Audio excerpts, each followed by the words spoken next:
Hey, what's up, people? Welcome to the second part of this Summer Knives episode of 2022. It's actually kind of fun to do this video, honestly. I really enjoy it. In this video, I'm gonna talk about the full-size folders and the belt knives. In the first video, we talked about the larger fixed blades and the smaller folders, and then the EDC fixed blades. This episode is going to be full-size folders, belt knives, and high-end folders for the summer. Now, I kind of have a rule, I didn't mention it, but when it comes to folders, I want to be below 120 grams, which is, what's that, like 4 ounces, I guess, below 4 ounces. And I think we only have one knife. Actually, no, we have 2 folders on the list that don't fit there, but I kind of make an exception because, yeah, whatever. But usually I have a lot of folders, like a lot of my cold steels are really thick and heavy. I don't carry those during summer, which is kind of sad, but yeah, I don't want to be weighed down by a really heavy folder. That being said, I have 2 cold steels that I've been carrying religiously for the last couple of years during the summer, that are actually below 4 ounces or just 4 ounces and are kind of easy to carry during summer. And the first one is the Cold Steel Code 4.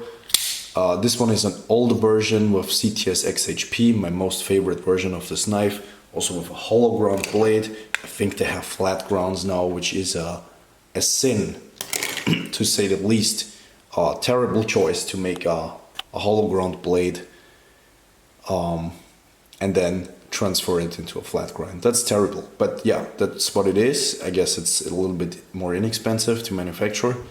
Anyways, the Code 4 aluminum handle scales, they don't wear very quickly, honestly. I don't have a lot of scratches on here, and I've been carrying this for years now.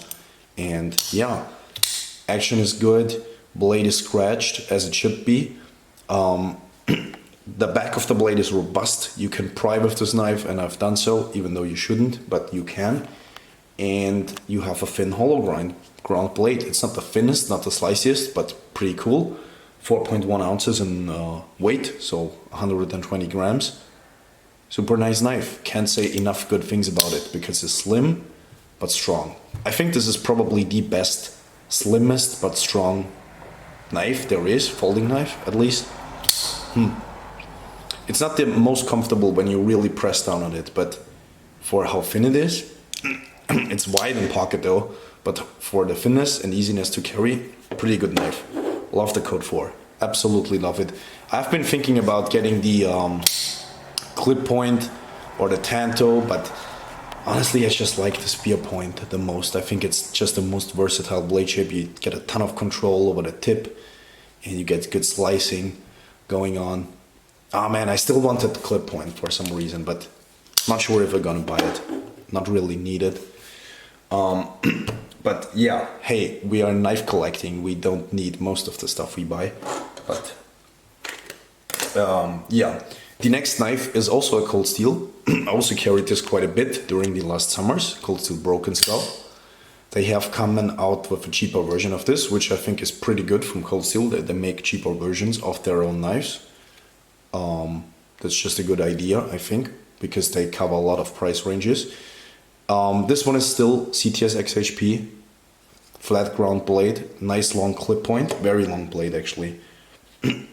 It's even, it's almost 4.3 inches, something like that. So almost 11 centimeters in blade length, super nice size, really like this. Backlog. Not the best cold steel in terms of fit and finish, but yeah, it works. It's a good slicer and a very easy to carry knife. And it has a long, nice clip point, and yeah. As you know, I love the clip points. I just do. I really enjoy them.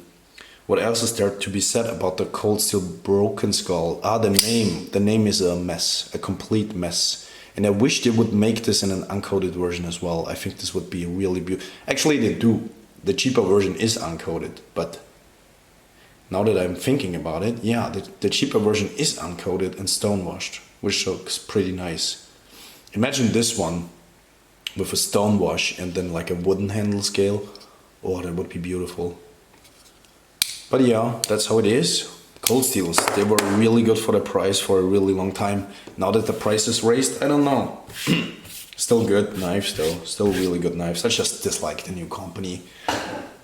What do you guys think? I don't know. I just dislike them.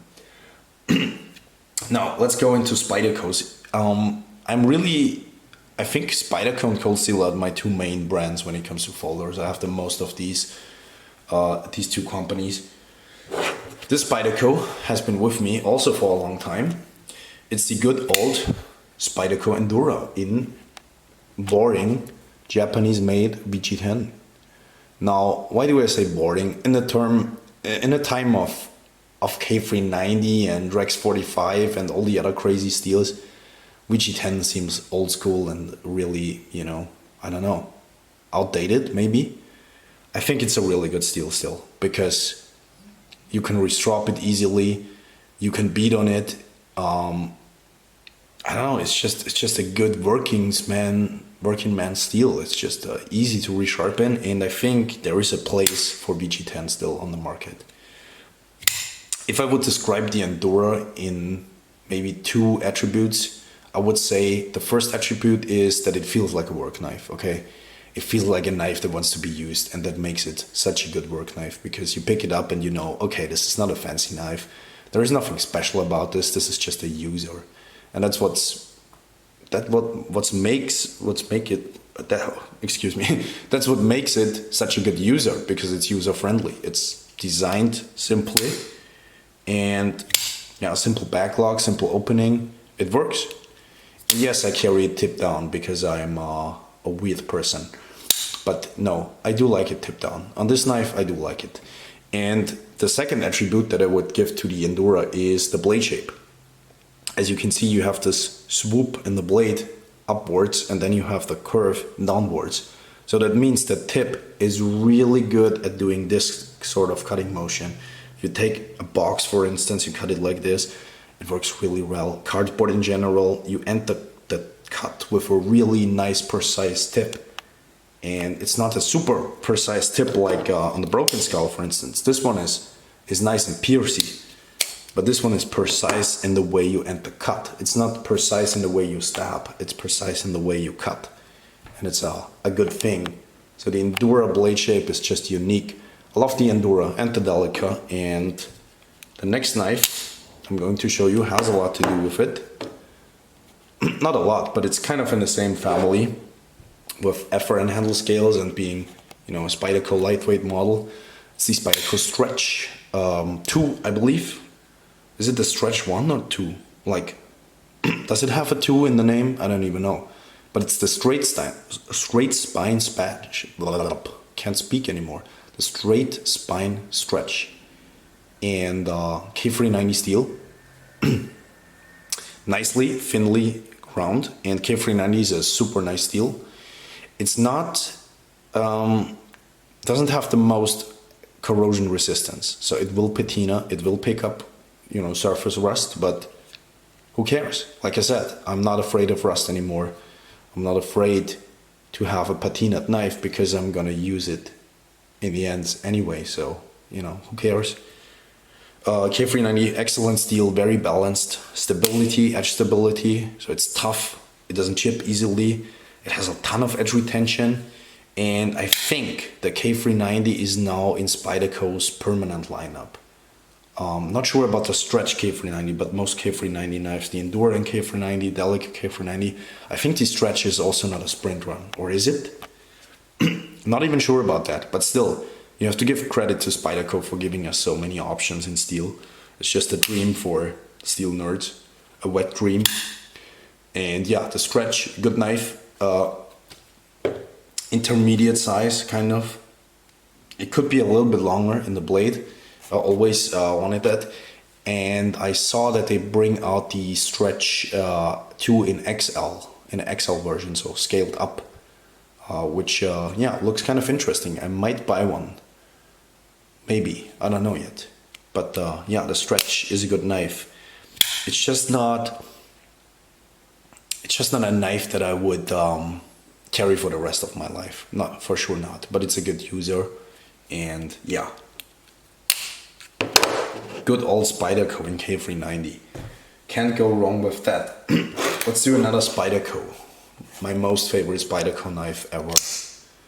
The Spyderco Military. This is the absolute best Spyderco, I believe. At least to me, from the ones I've tried, and I've tried a lot of them. I just like big knives. I think most big knives are really heavy. This one is not. Let's bring in the scale real quick. What do we have on this one? 4.2 ounces. That's like, what's it in grams again? 122 grams, something like that. Really nice weight for a blade that's 4 inches. And usually Spyderco wastes a lot of blade length with joils. In this case they didn't, but you still can choke up really close to the cutting edge. You have a ton of grip with this large grip. You can hold it in a saber, hammer, it's no problem. Tip down. I like the Military being tipped down. I think it's a better knife tip down than tip up. That's just me.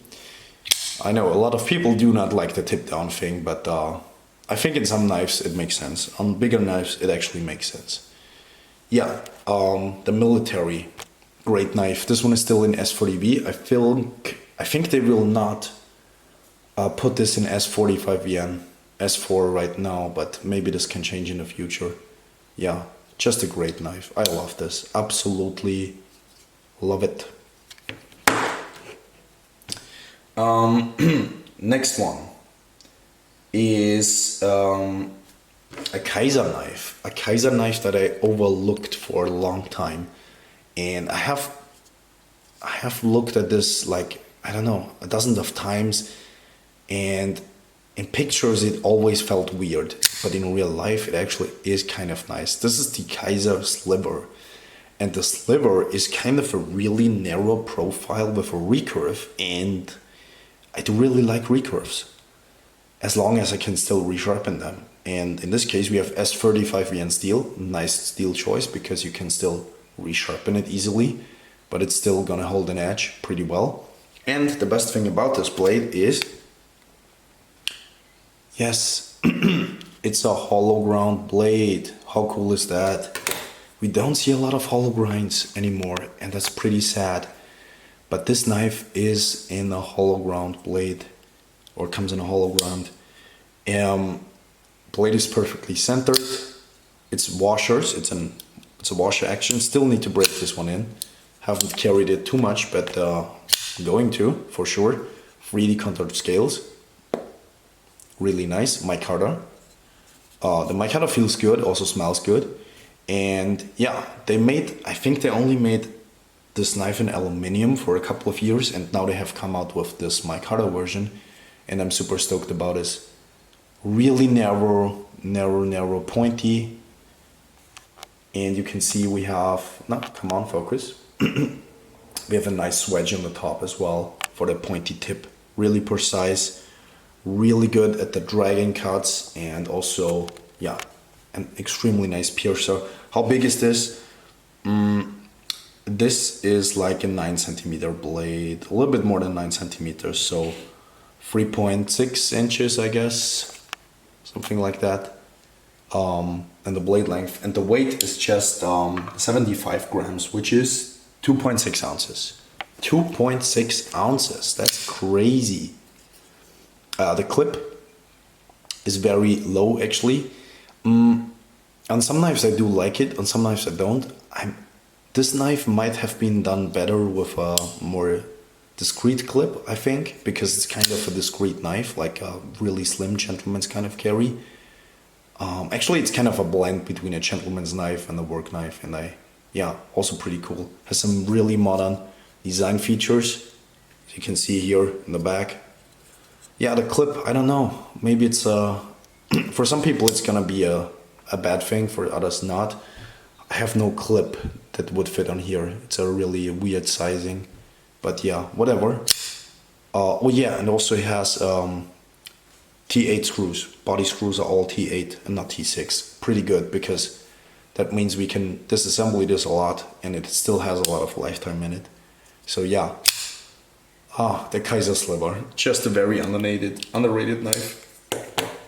Not a lot of people talk about this knife, especially in the Mikado version. Really good knife. Yeah,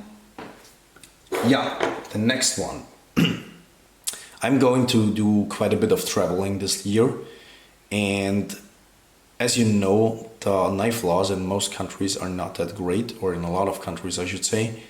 And yeah, for the countries I'm going to, I bought a knife that is not locking, non-locking, because those countries don't allow a locking knife, but it's still a knife that has a clip and is, you know, a good sized knife. And it is a knife that I already owned in the past, the Manly Comrade. I used to own the D2 version with black G10, and I sold it because I didn't have a need for it. And now I searched for a knife that's a non-locking, two-handed knife with a clip. There are a lot of slip joints, obviously, with traditional style, but with a clip, it's a little bit more difficult. And this one has everything that I want. It has the right size, so 3.5 inches in blade length. It has G10 handle scales. It has a clip. It is non-locking, but still really safe because it has a couple of stops. It's the first time it stops is here, then it has a half stop, then it has this stop, and then this. I'm not sure if this is really necessary, but you know, at least it's safe to use. And yeah, I bought this version especially for the colors because well, first it also has CPM 154, which is a really cool steel, and especially for traveling, if you don't want to resharpen your knife a lot, that's pretty good steel because it's balanced. You know, it's tough enough to hold up, and also has a bunch of edge retention. So yeah, and the color right here is I think it doesn't look frightening with this color. That's why I chose it. It's also available in orange, black and orange G10, and in black G10. But I think in this color and then also in orange, it doesn't look as frightening, which is a good thing for traveling. Yeah, robust on the back, but not too robust, still slicey. Fine tip. And then we have a thin league round blade. And as I said before, I think Manly knives are pretty well done with the heat treatment usually. This one I don't know yet because I don't have it as long. I do have a Manly Wasp, which is the smaller version of the Manly Comrade. And you can see here, I didn't want to bring this one because this one is a little bit too small. But yeah, good knife. Both of them, good knives for if you go to a place where you have, you're not allowed to carry everything. The Manly Wasp here I have in CPM S90B, and the S90B did really good in terms of edge retention, and they're really inexpensive for what you're getting actually. They're not fit and finish wise, they're not the greatest. You can see some gaps here, and yeah, the transition is just not as smooth, but other than that, pretty good knife. And you would think that the coarse G10 is really ripping on the pockets, but for some reason underneath the clip, not really aggressive on the pockets. So yeah, I do like that. The Manly Comrade. So let's put this here. And then we have one more folder before we move to fixed blades again. Yeah, the Cold Steel Voyager XL. I have a bunch of Voyagers in the extra large version. I have basically all of them except the Tanto, I believe. And yeah, pretty cool knife. And sometimes if you do like a, I don't know, a grill event, it's pretty handy to have a big blade. And this one is, yeah, what can I say? This one is big and fun and relatively lightweight. So this is one of two knives that's above my weight rule for summer, but yeah, this is just fun. This is just really fun. And if you carry two knives, you know, you might as well carry a really big one. So yeah. Oh, actually, I forgot one more knife. Or should I put this into high end? No, actually, let's just talk about this right now. This one, my first OTF knife. I have always wanted to check out the HK Hogue-made Hadron, because for the price point, it's a lot cheaper than a Microtech Ultratech, and yeah, it also works really well. Yeah, the Hadron. OTFs are fun. Aluminium body with I don't know what's that called. Not chimping, but yeah, milling, and deep carry clip. Really big clip though. I was thinking maybe I could change it to a Benchmade clip, but they don't have the same size from the holes. And yeah, OTF knives. Boom. I have another Hogue automatic knife, which is the micro switch. Really cool as well. Really well done knife, and because this one was so well done, I bought the Hadron. And yeah, the micro switch, really good knife, really highly priced though. But Hogue makes some amazing auto knives. Can't recommend them enough. Really good knives. The micro switch even has a hollow ground blade, and the Hadron doesn't. It has a flat ground blade. Obviously, with this narrow of a blade and a flat ground, you're not gonna get, you know, poor slicing performance, but it cuts pretty well. And yeah, again, it's a lot cheaper than an Ultratech, and from what I've heard, also a lot more robust than an Ultratech. You don't have a safety on here, but you really need one, because if you push forward, you have to push, like, the very end of the push needs to be really hard, otherwise you can't fire it. So you can accidentally fire this knife. It's almost impossible, I guess.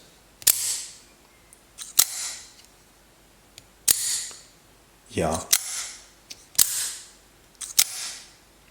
If you have done it like 50 times, like tuck, tuck, tuck, tuck, it gets boring, but yeah, pretty cool. If you don't do it as often, it's even more cool, because you're not, you know, it's a little bit more special. If you're looking for a really lightweight auto knife for the summer, there is also this one. I'm not sure if I'm gonna carry this a lot, but I just wanted to show you. Benchmade Cla, really good knife as well. If you're looking for a lightweight auto knife, because the Cla only has like let's see on the scale, 3.5 ounces. So pretty good, I would say. What's that in grams? 100 grams. 100 grams for the CLA, which stands for Composite Light Auto. Composite light because it does have a G10 body. And yeah, it only has the liners to like here, which makes it really light. Deep carry clip, really nicely G10. Really nicely rounded off G10, I should say. And to me, this always was the better bug out design. And yeah, weirdly enough, this doesn't exist that much longer than a bug out. Or did this even come out after the bug out? I don't even remember. Bug out has been on the market for a really long time now, actually. But yeah, I think this is the better design, because it's a little bit longer and the grinding is a little bit better on the bug out. Okay, I have to give it to the bug out for that, but in terms of handle, on the contouring and everything, man, this would be really good if they would make this in a manual version. But yeah, if you like autos, lightweight autos, Benchmade Cla, really good knife. 154 cm steel, good user steel, very nicely done from Benchmade usually. So I'm thinking about maybe we end this episode right here, and I will do another episode because otherwise the videos get way too long. And yeah, so let's let's just end it right here, and we will see each other in another video. Goodbye, people.